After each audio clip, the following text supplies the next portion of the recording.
एक गांव में गीता नाम की औरत रहती थी। वो हर रोज सुबह सुबह जंगल में अपनी बकरी के लिए घास काटने जाती थी। गरीबी थी पर मेहनत और ईमानदारी बहुत थी। एक दिन की बात है, जंगल के एक पेड़ पर एक जादुई पक्षी बैठा था। वो कई सालों से गीता को रोज घास काटते देख रहा था। वाह, ये औरत कितनी मेहनती है। रोज सुबह आती है, बकरी के लिए ताजी घास काट के ले जाती है। लेकिन एक बकरी से भला कितना दूध मिलता होगा? बस घर की चाय के लिए ही काफी होगा। बेचने को क्या बचता होगा बेचारी के पास? मैं जादुई पक्षी हूँ, क्यों ना मैं गाय बन जाऊं और इसके घर चला जाऊं? अगर मैं खूब दूध दूं तो ये लोग आराम से अपना जीवन गुजार पाएंगे। हाँ, यही ठीक रहेगा। वैसे भी ये औरत बहुत दयालु लग रही है। इतना कहकर पक्षी पेड़ से नीचे उतरा। अचानक एक सुनहरी रोशनी फैली और पक्षी एक खूबसूरत गाय में बदल गया। गाय गीता के पास आकर बोली, हे दयालु औरत, मैं इस जंगल में अकेली रहती हूँ, मेरा कोई नहीं है। क्या तुम मुझे अपने घर ले चलोगी? बदले में मैं तुम्हें ढेर सारा दूध दूंगी। अरे ये मैं सपना तो नहीं देख रही? ये गाय तो बोल रही है। पहले ये बताओ, तुम इंसानों की तरह कैसे बोल रही हो? मैं एक जादुई गाय हूँ, इसलिए इंसानों की भाषा समझ और बोल सकती हूँ। मैं फिर से कह रही हूँ, तुम मुझे अपने घर ले चलो। सुबह शाम मुझे हरी घास खिला देना। बदले में मैं तुम्हें इतना दूध दूंगी कि तुम उसे बेचकर अच्छा गुजारा कर सको। वैसे भी सिर्फ एक बकरी से तुम्हारा क्या बनता होगा? गीता की आंखों में उम्मीद की चमक आ गई। क्या सच में तुम ऐसा करोगी? अगर ऐसा हुआ तो हमारी सारी परेशानियां दूर हो जाएंगी। ठीक है, चलो मेरे साथ। गीता रस्सी पकड़कर जादुई गाय को घर लेकर चली। कुछ देर में गीता घर पहुंची। उसके पति मोहन ने गाय को देखा तो चकित रह गया। अरे गीता, तुम तो बकरी के लिए घास काटने गई थी। ये गाय कहाँ से ले आई? कहीं किसी की गाय पकड़ तो नहीं लाई? नहीं मोहन, मैंने इसे कहीं से चुराया नहीं। ये मुझे जंगल में मिली है। ये जादुई गाय है। इसे बस थोड़ा बहुत चारा देना है, बदले में ये हमें ढेर सारा दूध देगी। एक बकरी से हमारा गुजारा नहीं हो रहा था, अब इस गाय के दूध से हमारा घर अच्छे से चल जाएगा। अगर ऐसा है तो तुमने बहुत अच्छा किया। आज से हम इस गाय की खूब सेवा करेंगे। उस दिन के बाद से गीता और मोहन रोज जंगल से हरी भरी घास लाकर गाय को खिलाने लगे। धीरे धीरे उनका जीवन थोड़ा बेहतर होने लगा। मोहन रोज दूध लेकर जमींदार सेठ रणजीत के घर बेचने जाने लगा। उसी गांव में मोहन का पड़ोसी भानु रहता था। वो काफी लालची था। एक दिन उसने देखा कि मोहन रोज बाल्टी भर दूध लेकर जा रहा है। अरे, इसके पास तो बस एक बकरी थी, फिर ये रोज इतना सारा दूध कहाँ से लाता है? एक छोटी सी बकरी इतना दूध दे ही नहीं सकती। जरूर कोई राज है, मुझे पता लगाना होगा, नहीं तो ये हमसे भी अमीर हो जाएगा। अगर ऐसा है तो जाओ, पता लगाओ। मैं इसे सह नहीं सकती कि वो हमसे आगे निकल जाए। अगले दिन भानु मोहन के घर के पास छिपकर सब देखने लगा। ओ मेरी प्यारी गाय, अगर तुम्हें और घास चाहिए हो तो बता देना, मैं और ले आऊंगा। नहीं मोहन, आज तुमने मुझे बहुत खिला दिया है, अब मैं और नहीं खा सकती।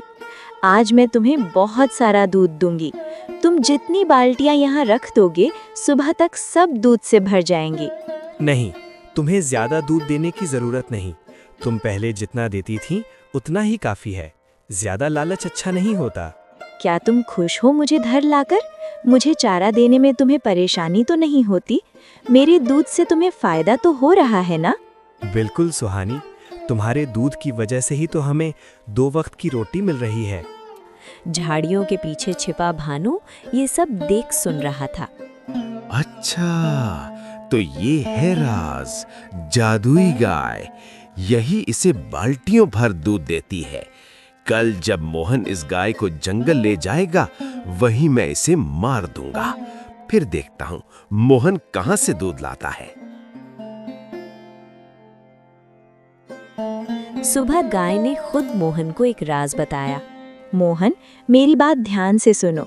अगर मुझे कभी कुछ हो जाए या कोई मुझे मार दे तो घबराना मत। जिस पेड़ के नीचे तुम्हारी पत्नी गीता ने मुझे पहली बार देखा था, उसी पेड़ की पत्तियां लाकर मेरे सिर पर रख देना। मैं दोबारा जीवित हो जाऊंगी। मेरे पास ये शक्ति है। ये कैसी बातें कर रही हो सुहानी? मेरी किसी से दुश्मनी नहीं, तुम्हें कौन मारेगा भला? फिर भी मैं तुम्हारी बात याद रखूंगा। चलो, आज तुम्हें जंगल में चराने ले चलता हूँ। मोहन गाय को लेकर जंगल पहुंचा। गर्मी थी, वो एक पेड़ के नीचे बैठकर आराम करने लगा। उधर भानु झाड़ियों में छिपा मौका देख रहा था। जैसे ही मोहन को झपकी आई, भानु ने मौका पाकर जादुई गाय सुहानी को मार डाला। कुछ देर बाद मोहन को गाय की तेज चीख सुनाई दी। अरे, ये तो सुहानी की आवाज है। वो दौड़कर पहुंचा पर देखा गाय जमीन पर पड़ी है, मर चुकी है। मोहन फूट फूट कर रो पड़ा। आंसुओं से भरी आंखों के साथ मोहन घर लौटा। अरे, तुम अकेले लौट आए। सुहानी कहाँ है? कहीं उसे जंगल में छोड़ तो नहीं आए? नहीं गीता, सुहानी अब हमारे बीच नहीं रही। जंगल में किसी ने उसे मार दिया। गीता जोर जोर से रोने लगी। भगवान, हम गरीबों के साथ ही ऐसा क्यों करते हैं? वो गाय ही हमारी कमाई का सहारा थी, अब हम कैसे जिएंगे? भाग्यवान, तुम परेशान मत हो। सुहानी ने मुझे अपना राज बताया था। मैं अभी जंगल जाकर कोशिश करता हूँ, शायद वो वापस आ जाए। मोहन दौड़ता हुआ उस पेड़ के पास गया जहाँ गीता को पहली बार गाय मिली थी। वहाँ से पत्तियां तोड़ी और गाय के मृत शरीर के सिर पर रख दी। अचानक तेज रोशनी फैली और जादुई गाय दोबारा जीवित हो गई। ओ मेरी प्यारी गाय, तुम वापस आ गई। तुम्हारे बिना बिल्कुल अच्छा नहीं लग रहा था। अब दुखी होने की जरूरत नहीं मोहन, मैं लौट आई हूँ। चलो घर चलते हैं, गीता भी परेशान होगी।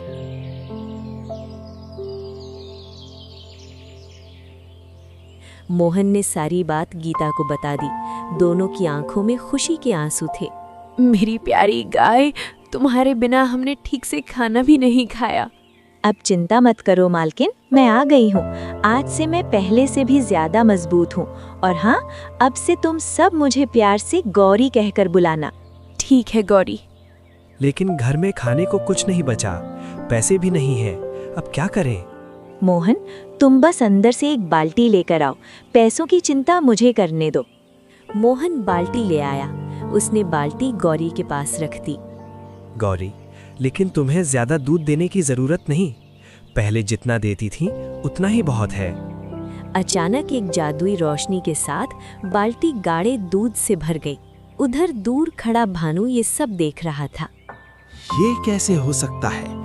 मैंने तो इस गाय को जंगल में मार दिया था, फिर ये गाय जिंदा कैसे हो गई? मोहन रोज की तरह दूध लेकर जमींदार सेठ रंजीत के घर बेचने जाता।